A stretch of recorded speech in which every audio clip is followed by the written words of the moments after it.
Hello everyone, कैसे हैं आप लोग। तो आज की क्लास में आर्टिकल्स के कुछ सेंटेंसेज हैं, तो इनको आज हम करेंगे। और लास्ट में स्कोर आप लोग ज़रूर बताएं कि टोटल स्कोर कितना हुआ है। और नेक्स्ट क्लास आपको कौन से टॉपिक पर चाहिए, इसके लिए आप लोग नीचे कमेंट के माध्यम से बता सकते हैं। तो शुरू करते हैं क्लास को, और सबसे पहला सेंटेंस लेते हैं। और यहाँ पर आपको article a, an, the and no article, यदि कोई आर्टिकल फिल नहीं होना है तो आप नो आर्टिकल का यूज करेंगे। तो सबसे पहला सेंटेंस है today is dash hottest day of the year. आपको बताना है कि यहाँ पर आपको कौन सा राइट आंसर प्रयोग करना है, कौन सा आर्टिकल यूज होगा। तो यहाँ पर देखिए, जो आपका राइट आंसर होगा, सबसे सिंपल पॉइंट तो यही है कि आपका यहाँ पे जो नाउन है वो डे है। कैसा नाउन है, ये सिंगुलर नाउन लिखा हुआ है।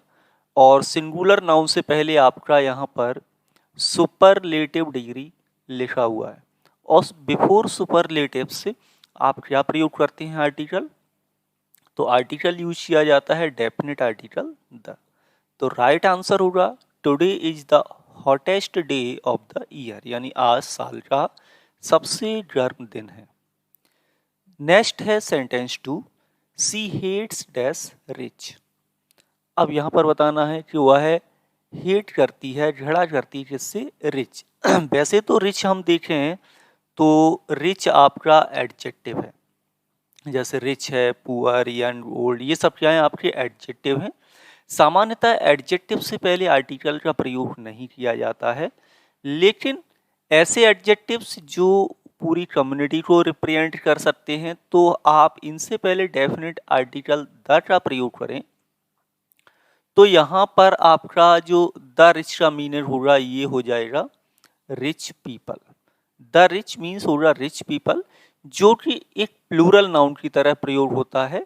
यदि ये एज ए सब्जेक्ट के रूप में लिखा होता तो इसके साथ फिर वर्ब हम प्लूरल प्रयोग करते।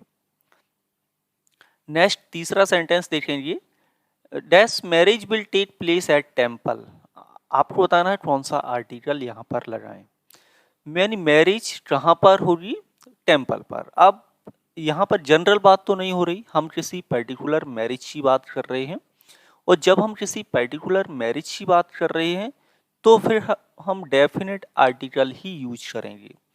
तो राइट आंसर आएगा यहाँ पर the marriage will take place at. अब यहाँ ए टेम्पल नहीं होगा, a temple means any temple हो जाएगा। तो यहाँ भी किसी पर्टिकुलर टेम्पल पे ही मैरिज होगी। तो यहाँ भी आपका जो राइट आंसर होगा, ये होगा डेफिनेट आर्टिकल। दोनों में क्या यूज होगा, the marriage will take place at the temple. Next है sentence four, and sentence four में है she is reading book. Book is dash Gita. तीन जगह फिल करना है। वह पढ़ रही है, क्या पढ़ रही है वह, तो वह एक पुस्तक पढ़ रही है। आपको पता है कौन सी पुस्तक, नहीं। रूल भी यही कहता है कि जब कोई सिंगुलर काउंटेबल नाउन सेंटेंस में पहली बार आए तो वो इनडेफिनिट होता है ना। तो उससे पहले हम इनडेफिनिट आर्टिकल का प्रयोग करेंगे। तो क्या हो जाएगा, सी इज रीडिंग अ बुक, वह एक पुस्तक पढ़ रही है। नेक्स्ट आगे लिखा है बुक इज गीता। अब यहाँ पर ध्यान से देखो, रूल ये भी कहता है जब कोई सिंगुलर काउंटेबल नाउन पहली बार सेंटेंस में आता है तो वो इंडेफिनिट होता है और इंडेफिनिट आर्टिकल लगाते हैं। लेकिन जब सेम वही नाउन फिर सेंटेंस में प्रयोग होता है तो वो डेफिनेट हो जाता है। किताब गीता है, कौन सी किताब, जो वह पढ़ रही है वो वाली। तो रूल कहता है कि वही सेम नाउन यदि सेंटेंस में आगे फिर यूज हो रहा है तो वह डेफिनेट हो जाएगा, फिर उससे पहले हम डेफिनेट आर्टिकल का प्रयोग करेंगे। और गीता से पहले तो आपको डेफिनेट आर्टिकल लगाना ही है। तो इस तरह यहाँ पर पहले ए आर्टिकल आएगा, फिर डेफिनेट आर्टिकल द का प्रयोग होगा, फिर यहाँ फिर द का प्रयोग होगा। नेक्स्ट सेंटेंस है सेंटेंस 5 कि you are taking unnecessary things, यानी आप ले रहे हैं, क्या ले रहे हैं, बेकार की चीज। पहले नाउन पर फोकस करें। थिंग्स आपका कैसा नाउन है, ये है आपका सिंगुलर काउंटेबल नाउन। और article, indefinite article singular countable noun से पहले ही प्रयोग किए जाते हैं। अब एडजेक्टिव है आपका अननेसेसरी। अननेसेसरी से पहले हमें क्या प्रयोग करना है? तो अननेसेसरी से पहले आपका आर्टिकल आएगा an. You are taking an unnecessary thing. Indefinite article लगाना है क्योंकि यहाँ पे जो साउंड है वो आ से है, आ ए से बनता है, ए वॉवेल है और वॉवेल साउंड से पहले आपको आर्टिकल एन का प्रयोग करना है। नेक्स्ट है सेंटेंस 16, आई लर्न इंग्लिश इंथुएस्टिकली, यानी कि मैं इंग्लिश सीखता हूँ उत्साहपूर्ण तरीके से। आई लर्न, इंग्लिश क्या है? इंग्लिश यहाँ पर एज ए सब्जेक्ट के रूप में लिखा हुआ है। इंग्लिश का जो इंग्लिश वर्ड है ना, इसका यूज कई बार नेशनलिटी बताने के लिए भी किया जाता है। तो यहाँ पर तो नेशनलिटी नहीं बता रहे हैं, यहाँ पर सब्जेक्ट के रूप में बता रहे हैं। तो आई लर्न इंग्लिश इंथुएस्टिकली, तो यहाँ पर आपको कोई आर्टिकल यूज नहीं करना है क्योंकि जो सब्जेक्ट्स होते हैं उनसे पहले आपको आर्टिकल यूज नहीं होगा। नेक्स्ट है सेंटेंस 7 एंड सेंटेंस 7 में है कि his behaviour with French is rude. उसका जो व्यवहार है किसके साथ? फ्रेंच के साथ, वो र्यूड है। अब यहाँ पर फ्रेंच क्या है? फ्रेंच यहाँ पर सब्जेक्ट नहीं, हम यहाँ नेशनलिटी बता रहे हैं। र्यूड व्यवहार तो लोगों के साथ ही होगा ना, तो ये नेशनलिटी है। तो फ्रेंच से पहले आप यहाँ पे लगाएंगे डेफिनेट आर्टिकल था। तो यहाँ पे क्या मीनिंग होगा? फ्रेंच का, द फ्रेंच का, यानी कि द पीपल ऑफ फ्रांस। ये the French means the people of France, ये होगा राइट आंसर। तो यहाँ 7 सेंटेंस में आपका डेफिनेट आर्टिकल आएगा द। नेक्स्ट है सेंटेंस 8 कि ही लव्ड गंगा रिवर। अब नदी, रिवर कैसा है? आपका सिंगुलर काउंटेबल नाउन है, उसमें भी और मॉडिफाई करने के लिए गंगा वर्ड का प्रयोग किया गया। तो ये रिवर कैसी होगी? डेफिनेट हो गई। और यहाँ पर फिर हम यूज करेंगे डेफिनेट आर्टिकल कि he loved the Ganga river. ये है राइट आंसर सेंटेंस 8 में। नेक्स्ट सेंटेंस है सेंटेंस 9 कि we read this news in Dainik Bhaskar. अच्छा, दिस न्यूज है तो रेड होगा, past indefinite. We read this news in Dainik Bhaskar. अब दैनिक भास्कर क्या है? आपका एक न्यूज पेपर है, और न्यूज पेपर के नाम से पहले कौन सा आर्टिकल यूज होता है?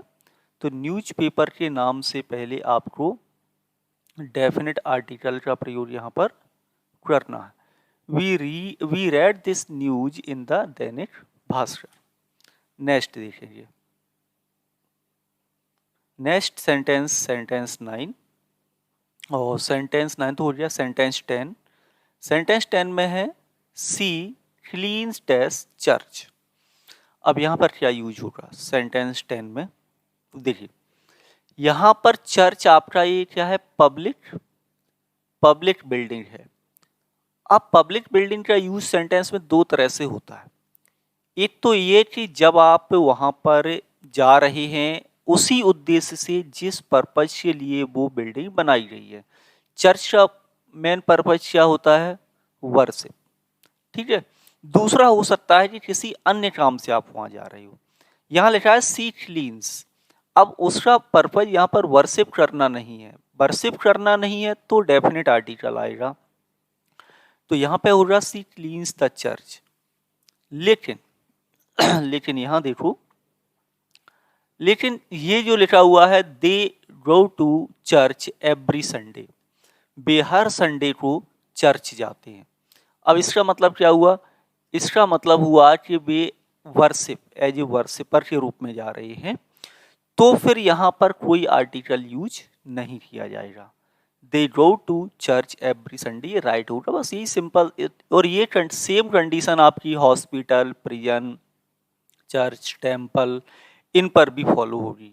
यदि इन स्थानों पर जाने का पर्पज वही हो जिनके लिए बनाई गई हैं, जैसे स्कूल जा रहे हो तो एज ए स्टूडेंट होना चाहिए, या फिर टीचर होना चाहिए। प्रिजन जा रहे हैं तो फिर वहाँ पर एज ए प्रिजनर के रूप में जा रहे हैं। यदि किसी से मिलने जा रहे हैं तो डेफिनेट आर्टिकल लगाएंगे, लेकिन एज ए प्रिजनर के रूप में जा रहे हैं तो आर्टिकल नहीं आएगा।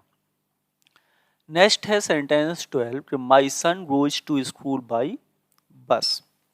अब यहाँ व्हीकल से पहले आपको बताना है कि कौन सा आर्टिकल लगाएं। कि मेरा पुत्र स्कूल जाता है, किससे जाता है? बस से। तो बस से पहले यहाँ क्या आएगा आर्टिकल?